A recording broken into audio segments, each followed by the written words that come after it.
So yeah, I just thanks for everybody for coming. We usually do this. This is our Friday call that we do with like our EXP gang. But what I'm going to do is I'm going to kind of merge the CQL stuff. We're going to merge EXP stuff, and then we're going to do a Q&A at the end. I got a couple studies that I want to show everybody that will help you guys a lot in sales, converting. Make sure we're doing the right thing and we're doing it in a progressive way because right now the real estate market is tough, guys. It's not easy. I came in 2017. It kind of reminds me of the COVID-ish times, except maybe a little bit worse because at least COVID, we had an excuse. Now the only thing that we have to say is the government's changing rates. So we have to be a little bit more strategic in this market. We have to be outside the box, and we got to do a whole lot of things. Firstly, I'll let Alvin say some stuff on the mindset behind this, and then I'll go over the actual presentation that we have. All right, guys. So number one, it's all about mindset, right? Any type of business and any type of sales, the people that always come out on top are the ones that are the most resilient and also keep the most amount of discipline and have their mindset and their positive attitude straight. I don't know if you guys have ever noticed this. Unfortunately, I've noticed this, and it's like 9 times out of 10. If you ever go door knocking and you go up to a door that's cluttered, and as soon as it's cluttered and like the door scratched up and there's no pride or care in the door, there's a higher chance that they are tenants, and there's a higher chance that they're actually going to be really rude to you. They don't want to talk to you. They don't want to get ahead. Problem is their mindset is so cluttered. Their energy is so off. They don't think this positive attitude makes a difference. It's always kind of like, hey, what's the point? What's the point of doing this? What's the point of working out? What's the point of going above and beyond? Right? It's the same story, like all the time. And I notice it. And just these subtle differences make a huge, huge difference. So number one, overthinking everything. your your scripts and what you say, what you plan to say, and like knowing your market, you're trying to perfect it. And really what you want to do is imperfect it and just move forward. Just take action. Sometimes I like to say if anyone's into sports, trying to kick the perfect ball, trying to throw the perfect throw the perfect spiral on a football, trying to study the perfect jump shot. You can't. Let's look at the chat real quick. Okay, sorry. You can't do that. You can't study something. You got to go out and take action, right? So you can learn how to have the perfect form on anything you do, but until you actually just go out and like shoot those shots and take action on anything, that's how you're going to progress in anything. So what that means, hey, with us, let's keep it simple. That means script practice. Going out and door knocking. Don't get in your head and say, hey, I don't memorize the script. I don't know what to say. Go out, practice the script, go out and door knock. As you door knock, you're going to get progressively better and better and better. Okay. Number two, not making the calls. Your income is directly correlated to the amount of conversations you have. It is very simple, right? The amount of interactions. Some people they're using what we can call bait, which is like social media to attract clients. Some people go out and just call and door knock and just go out and get clients.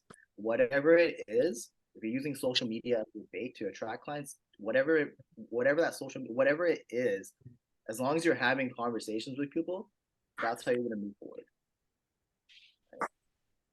So number three is thinking that there's a secret sauce. You're jumping from this coach to this coach to this coach. All three coaches are probably going to say the exact same thing. Have a schedule, time block, and make the calls and discipline. Right? So there's no secret sauce that will make everything happen automatically without any effort. There's no magic bullet. The methods that we teach, nothing replaces the fundamentals, the principles of a good business. Okay? So working on anything else outside of adding leads. So adding leads, real estate, we talk about this all the time. Selling houses is easy. Becoming a realtor and selling a house is easy. Becoming a realtor is not about selling a house. Becoming a realtor is about getting leads. That's the hard part.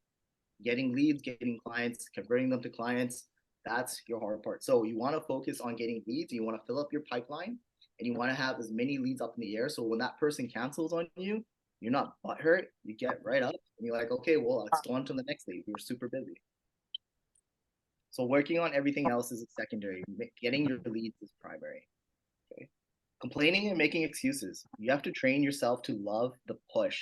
Push through the rejection, expect the setbacks, push past any resistance, and you will see results. Okay, rejections are normal. You just gotta keep pushing through.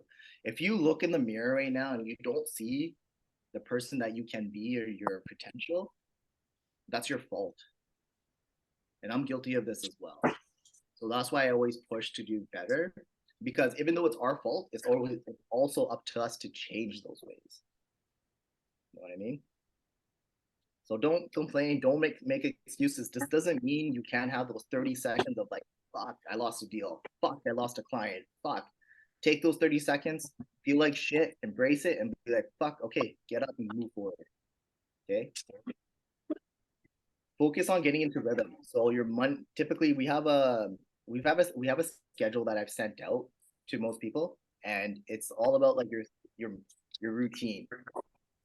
So a lot of people get into this business because they're like, and it's kind of a facade where you think you can make your own hours and you can work on your own time. No, man, we work on clients' time, hypothetically, but we got to time block and we got to have a structure to our day. So I have a schedule for a Monday to Friday. Most people have it. If you don't have it, reach out to me and I'll send you that schedule. And you want to plan your day accordingly to that.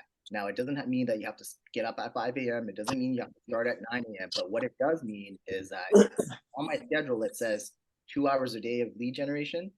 Somewhere in your 8 hour period of that you're working in your routine, you should have a routine. Uh, in that period, you should have 2 to 3 hours of lead gen, right? Um, and then last but not least, guard yourself from doing anything besides making sales. We're in this business to make money, make deals, right? Once you get moving, it's going to be like the entire universe is trying to get in your way. Decide now that you're going to focus on having conversations. This may seem as coming across the wrong way, but you're in the business to do one thing, that's to make a profit.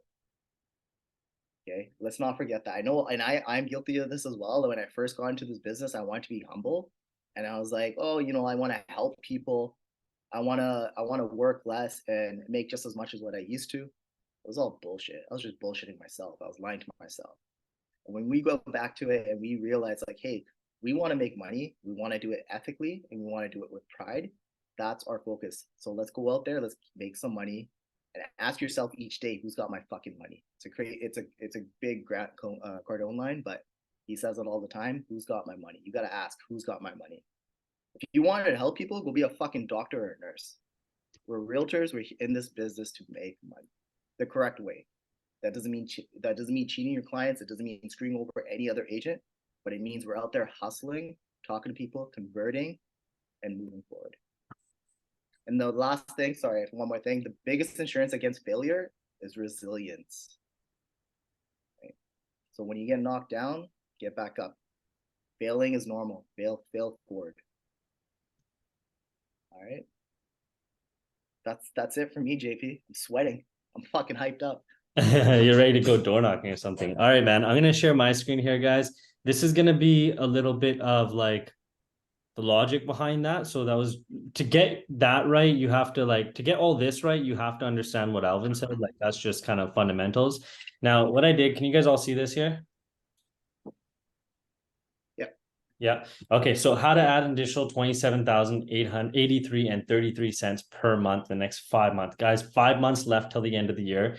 This was one of my goals for the longest time, 325 grand per year. That's why I put this up here. Now, a little background. Some of you guys don't know me or even Alvin. So for me, myself, I mean, I've closed over 100 deals, more than $1 million GCI. I used to work at the bank making 45K a year. I remember that year when I was trying to leave, the guy was like, man, you're probably not going to replace your bank income. And I replaced that bank income within 2 deals. So I closed 2 houses and replaced that income. And then I sent the pay stub to the manager that told me that I wouldn't do that. And I told him to pretty much fuck off. So I started making some money, and in my first calendar year, I did 145K GCI. And I had to completely train my mind to make sure that, hey, I can do this. I don't care about the failures. The emotional roller coaster is insane, but we got to keep it on lock. Now, a little bit about Alvin. He was a Red Seal electrician. So he was already making over 6 figures, but he took that risk on himself to be like, you know what, screw 6 figures. I want to try to get 7 figures, right? So he's done that. He's done a whole lot of awards. He's hit medallion. Lately, we both moved over to EXP to grow that side of the business, but that's a little bit about us too. Now, this guy here, this guy is a freaking genius. So if you guys get a chance to read this book, I highly recommend it. It's called Influence. So it's the psychology behind persuasion. And at the end of the day, guys, we are glamified salespeople. So we are no much more than car salesmen. Sure, we have to know a little bit of extra like detail, and we have to know a little bit of law and things like that. But at the end of the day, guys, sales is sales, and you can apply it to anything in that profession. So one of the laws that I want to share with you guys that you can use in your real estate business today after this call is the law of reciprocity. Now, what the law of reciprocity says is if you do something for somebody else, they are likely to reciprocate that energy and feel the need to do something for you. So how that works in like modern day is, let's say you go out for lunch with your buddy and he pays for your lunch. You're like, damn, okay, don't worry, I'll get you the next time, right? So an example of this in the book actually that was provided that I read was when a waiter gave a mint to the person, their tips generally increased by 3%. So that's great, but it's only 3%. So when they did two mints, it increased by 14%. Now, where it got crazy was when they gave one mint, walked away, came back, and then gave another mint, it increased by a whopping 23%. So that's three tactics deployed differently, but it's huge differences, right? Like if you give one mint to one guy, that's 3%. But if you give a mint, come back, and then give another one, 23%. That's a huge ROI difference, right? So you can use that. There's bags of mints. There's a lot of bags of mints in business, especially real estate. It's just about, hey, are you giving the value that is over perceived than any other agent in the market? Are you giving something that they are not receiving by anybody else, right? And then it's the way you give it too. It's like, okay, you go on a buyer's appointment. Hey, man, like I really want to work with you, blah, blah, blah. You do the buyer's appointment. Cool. Well, here's a gift for me. Here's like a $10 Starbucks card. Thank you for doing that. Leave him the next day. Oh, by the way, I want to give you access to this that I've created for you, just specifically for you. Here's your login, or whatever it is that you've created for them. Even in ebook, I used to have a book that I created, and it was actually there's a couple people trying to come in the room. It was a book that I created, and I would send them an ebook. So that was super valuable as well. Now, the rule of consistency is also another huge rule you can apply in your business and your real estate practice. So this basically says that somebody will agree to something if they have agreed to something before. So they want to be consistent in their actions.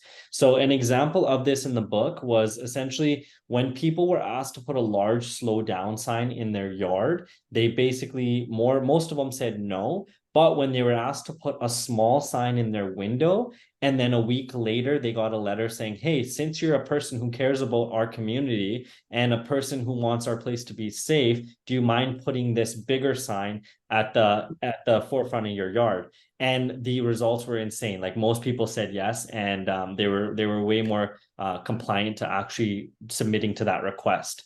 So that is like another simple business trick that you can use. You can use it in the way of real estate of being like, hey, you know what? I do want to give you something here. So here's this free program, or here's this free book. And then later asking for them to be a client. Now, get yeses through lead magnets and front end offers. So this is where lead magnets, you guys have probably seen some advertisements from like online marketers. Hey, buy my book, 99 cents. Ty Lopez used to do that a lot, where he was like in his garage with his Lamborghini. And he's like, you know what? I like my Lambo, but what I like more is this bookshelf of books, right? We've all seen that advertisement. It was like the most run advertisement in 2019 or something. So he did a really good job offering that as a lead magnet and a front end offer. Now, the problem, guys, is that nobody tells us this stuff. Our brokerages don't tell us this stuff. They kind of just tell us to door knock. They tell us to cold call. They tell us to talk to our sphere.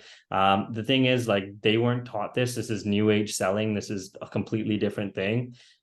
Essentially, who can benefit from this is people that are kind of posting on social media, not really getting any traction. If you're bouncing from lead gen site to lead gen site, if your managing broker thinks you should just advertise in places like the newspaper, and you're cringing when families asking you how business is going, because I've been there, and Alvin's been there too. I know we always used to talk about it at our old office. We'd come in and be like, man, my dad's asking me if I close a deal today. I haven't closed a deal in 2 months. This is pissing me off, right? So I know we both been through that, and that was crazy. I'll kind of just skip through these slides. So, what is the actual things that you can do and apply in your business? So, guys, you all know I have CQL, so that teaches you how to do this. But I want to give you some more information on how, if you wanted to just do this yourself, you could. And even with our group, we talk about this on a weekly basis almost. Now, the first thing you want to do is really focused on social media. So you want to create a leads driven social media presence. So what this means is not advertising in newspaper. I used to advertise a lot in REW. I used to advertise on different lead gen websites. Now, at the end of the day, when you're advertising amongst all the other agents, if you're advertising amongst top 1% agents, why the hell would they use you? You're like a new agent, let's say, or you're an agent who has 2 years of experience, maybe sold 10 houses, when there's Tony Z down the road and he sold freaking 100 houses in the first quarter. Why would they use you? It doesn't make any sense. So you can't advertise how they're advertising. It's completely different. Now, the game changer is building a social media funnel. Now, this is something that essentially will become your 24-hour salesperson, because people will stumble upon your profile at different times. I posted on my Instagram a couple of days ago, but I was at like 600,000 impressions in the last, like, I think it was 30 or 60 days. Now that's 600,000 people. I think Surrey's population is like under 1 million. So I've almost hit all of Surrey, we could say. But the thing is, like, when you make these videos and you make these pieces of content and they're out there living. Now, when you have a way to funnel them down into a sales process, that's what's going to be key here. So what I've done is, you guys have probably seen it. It's basically a site that shows them how to buy their dream house, and they can sign up for more information and things like that. So you got to ask yourself, how likely is somebody to work with you if they know what you specialize in, they know what you do, all your past achievements, all your accolades before they even speak to you. So that's kind of what we focused on. And a couple of things that I used to do on social media. I mean, you can see how old this video is. I was doing this back in like 2018. Like, I was wearing a hat and wearing a suit. I don't know what I was doing. Grant Cardone was doing it. So I was like, I want to be like Grant Cardone. So I was making videos like that. And then there's a whole bunch of different, I'll send you guys a copy of this Zoom recording. But you can kind of see what I did here, but just breaking down cash flow, putting deals out there, explaining the process and specific things, not just like how to buy your house, but hey, do you know that there's an RSP withdrawal program? You can take out $35,000 of your RSP, and then you can use that to buy a house tax free. So you got to do things like that and use hooks. Now, that was some of the methods. Second one is to probably start working with paid traffic. So the thing is, like, organic traffic is great, and I'd say it's in addition to paid, but the thing with paid is it's scalable, so you can put more money in as long as you have your metrics dialed in and you know how much money you put in and how much money you're going to get out. As long as you have that part of the equation solved, this is a scalable method where you can start bringing on agents, you can start expanding, because with your sphere there's no way to scale that. You can't magically start to know 50 more people tomorrow that want to buy or sell real estate, right? So I would start to learn how to do this yourself. And the reason why I say how to do this yourself is because putting an ad out there is extremely easy to do. There's thousands of videos of training online. You're going to be able to see this afterwards because it's recorded, but this is how I run my ad campaigns. It's nothing crazy, nothing complicated. The thing is, you need to figure out what ad creative works, and then you also need a proper back end system to be able to manage these leads. But once you have this dialed in, you're basically to the moon. And the thing is, like, when you hire a company like those lead gen companies, they charge a huge broker fee. I was paying 2K a month with a company. I won't say the name, but I was paying 2K a month with a company, and I was getting like 80, maybe 90 leads, but 15% of those were probably fake numbers. And the reason for that is those websites use an IDX website. So they show a house for 3 seconds. They say, put your information in, and then we'll show you the house. Bad for two reasons. The first reason is The lead doesn't actually want to put their info in. They just want to see the damn house. The second reason is that they're manually putting their information in with a system like Facebook or Instagram. It's pre-fill Instagram and Facebook information. So that's information that's taken directly from their profile. And the odds are of them lying to Facebook and Instagram are pretty low. So that's why these work a lot better. And then you also own the website. Now, what do you do once the leads start coming in? You have to figure out something to do it passively, guys. I was told over and over again, I was banging my head against the wall trying to figure out how I can contact leads within the first 5 minutes. Now, what you do need to figure out is automation, because automation will save your freaking life. We're working with Chat GPT chatbots to actually automate the sales process as well. But that's like in the future, maybe a year or two down the road. At bare minimum, you need to figure out how to automate your email, text, voicemail, all those campaigns. And once you have that going, then you can actually get your phone ringing. So, for example, in our system, when a lead comes in, they automatically get a voicemail, and they get a voicemail that says, "Hey, call me back. This is Julie from your home team search. You register with our Facebook ad." And then that's how we get our agents' phones ringing. So that's how your phone is ringing, as opposed to you ringing somebody else's phone. And I always like to compare it in dating, is that like if you're gonna go talk to a girl, it's a lot better of a conversation if she approaches you first. Guys probably know that. It's just it's kind of like sometimes pulling teeth. Like sometimes the girl's not even interested or whatever. But if it's the other way around, it works a lot better. Now, I legit married the girl that approached me. yeah, it's Legit. it works, man. So the text campaigns, I mean, you guys will get a recording of this again, so you can kind of see what we're writing here. But that's kind of an example of this. And then the last, so that's basically a 3-step process. If you want to do like the bare minimum of just setting up something online, is create that social media leads driven presence, engineer proper paid advertising, and then make sure you're figuring out your automation process. Now, the last thing I want to go over is a closer framework. So I believe Jordan Belford went over this a lot, but when you're in these conversations with leads, I see so many times salespeople, they start to go right into their pitch. They go, okay, you know what, I can do this and you can do that, and like we can sell you a house and we can find everything, and it's just all over the place. If you stop and realize that you have 2 ears and one mouth for a reason, that is so important. Now, clarify why they're there. It's easy to ask, why are you in this meeting with me today? Hey, Alvin, tell me what motivated you to join me today to talk about your home sale. Oh, like I'm just here because I just want to get information. Now that's a lie. That's a cop out. They don't want to tell you the real thing. How you get around that is like, hey, I got it. Fair enough. You want to get more information, but what's prompting you to get more information? Like, I know that there's something that's probably weighing you down and it's not making you feel too good. What is that? The reason why we do this and we go hard on what the problem is because you can't solve a problem, because that's what sales is, solving problems. You cannot solve a problem until you've diagnosed them with the problem, which brings us to L, label them with a problem. You can't solve cancer, guys, if they don't know that they have cancer. So the thing here that we do is like, okay, label the problem, clarify why they're there. Hey, you're here because you have a lead problem. Label them with the problem. Got it. Okay, so you are not going to be hitting your goal of 20 deals a year because you don't have the amount of leads coming in. Overview their past pain. So they've probably tried to fix this before in the past, and they've probably worked with other people in the past, because a lot of the times people with problems will try to remedy it. That's a natural thing to do. So what have you done in the past, Alvin? Tell me a little bit about your past experiences. Now, past experiences become future trauma. So if you can understand that and understand who they worked with and who's screwed them over in the past, because I'm sure somebody screwed them over in the past. It's always the case. And that's why they're guarded. Then you can kind of put those fears to rest later on in the presentation. This closer thing is all happening at the beginning, this up to O. Now, CLO is used so that you can have some ammo at the end when you're actually closing. Closing doesn't happen till the end. The sale is happening. Sure, you're selling, but closing is what's important at the end.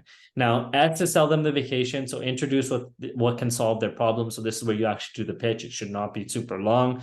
They don't want to hear about like, oh, you have to do this, you have to do that, you have to do this. They want to hear like, sell them the vacation, sell them what the end goal is. Last thing, or second last thing, is E. So explain away their concerns. Now, they're going to have concerns. You need to explain those away. They're either not going to trust you, your product, or your company. So those are the three reasons why they wouldn't buy for you. You need to figure out which one they don't trust, and you need to explain those concerns away. Oh, you don't trust my company? Cool. Well, hey, let me show you a little bit more. This is some happy clients. This is what we've been doing over the last year and a half. This is John. He's done this and done this and all that. Okay, you don't like me. Sounds good. My wife didn't either. Like she didn't like my beard being super long, but you know what?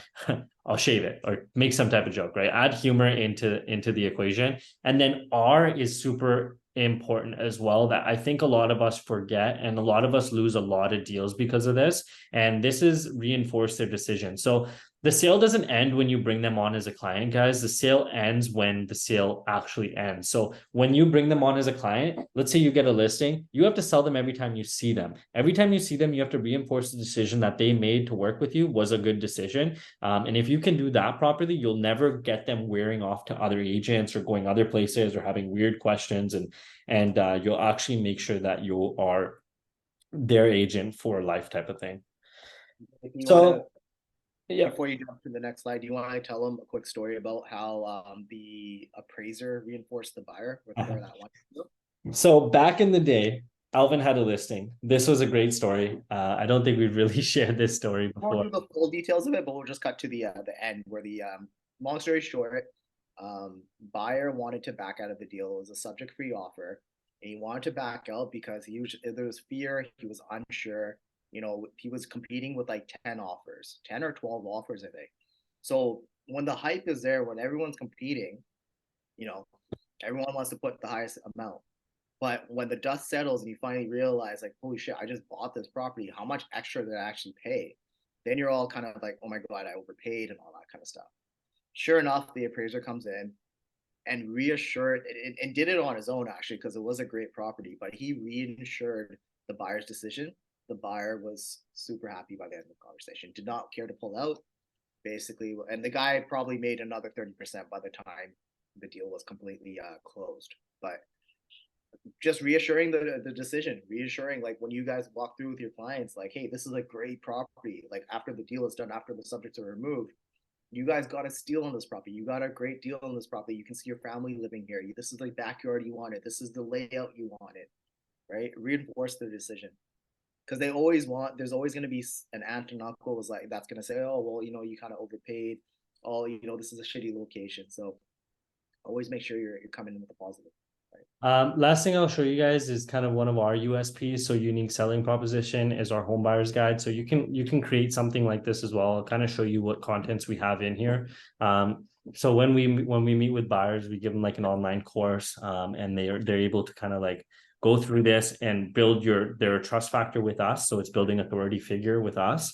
They're understanding that we're the professional, we know what's good for them, and we're becoming a celebrity in their eyes. So we go over really simple things like how much of a down payment, deposit, how to engage with a realtor, offers, multiple offers, pre-sale versus resale, first-time homebuyer incentives, just things like that that kind of make us stick out and make us look a little bit more competent.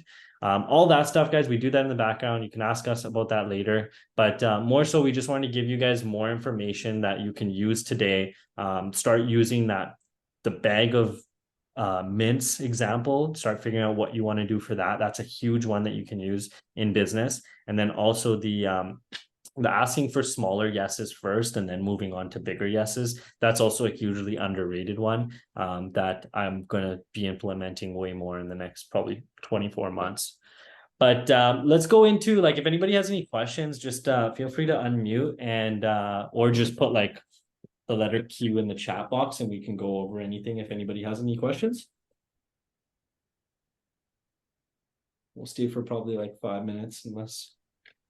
One thing I wanted to ask about was the CRM there. So I think when I talked to you before, you mentioned that the best way is to actually migrate to a new CRM, which you guys kind of help out with. Is that necessary? Because I just saw there that even in the CRM, you have all the courses and everything along those lines. But is that also compatible with other CRMs as well? Or would you recommend to go to high level? I mean, you can build courses in high level. So that's the benefit there. You don't need to. I mean, you can build courses in other areas if you really wanted to. Like there's Kajabi. Kajabi is a good one to build courses. School is also a good one to build courses, but it sometimes just makes sense for you to do it all in one area. So I would recommend to do it all in one area. Thanks, man. Yep.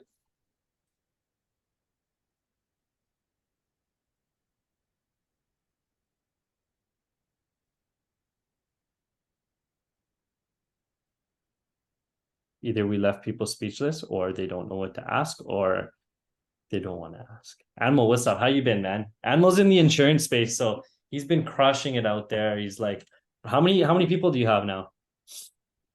We have about 15 people, 15 advisors right now. Yeah. That's crazy, man. Yeah. That was some great stuff, by the way, boys. Like I learned a lot as well. You guys helped it. And on top of that, like I honestly I've never really seen anything like that before with CRM, all that type of stuff. So yeah, that was like a new world to me. Thanks, man. This stuff is very like high level. Like there's so much you can do within like that type of CRM.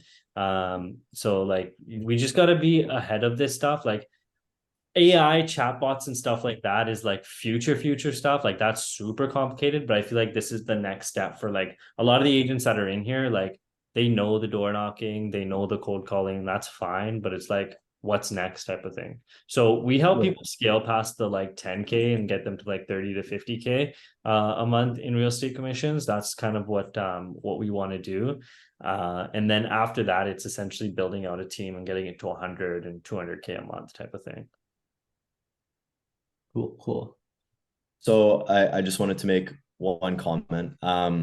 I really like that analogy you made about the girl coming to you because it's so true. And I'm sure the ladies here can agree that it's usually better because half the time when a guy approaches you, you're probably thinking, oh, this guy's a creep, I don't want to talk to him, whatever and whatnot. But at the end of the day, if a girl approaches you and you end up being some geek and you actually are a weirdo and you don't know how to talk and speak, well, you're going to fumble the bag. So I guess a question just for the group, just to throw something out there is, in a world where basically every single person now, there's just what's the word for it? There's just too much of everything.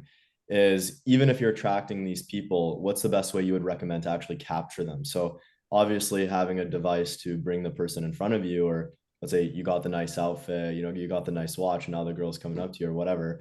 If you can't talk and your voice is super high and you're awkward and whatever, she's still going to be like, oh crap, it's a sheep in wolf's clothing. So how are you, what's some pointers you would say in terms of the only reason it's going to be awkward is because you don't know what to say, and the only reason you don't know what to say is because you're not role playing and script practicing enough. That with conversion, so there's basically four types of personalities. We call it DISC personalities. So number one is going to be role play and script practice, knowing what to say. So hypothetically, when these girls come up to you, is knowing what to say to engage in a conversation, asking questions with girls as well as buyers and sellers is going to be number one to engage in the conversation. That's how you're going to control the conversation. Now, knowing your audience is where we put psychology into it, which is the DISC personalities. And so if you're talking to a seller that's, let's say, an accountant or an engineer, you're going to want to hit them with graphs. That's how they kind of comprehend and resonate with. And that's how you're going to convert them. So it's kind of like number one, the easy part will be the script and role play. And then number two will be to get your conversion higher will be the trying to figure out their psychology.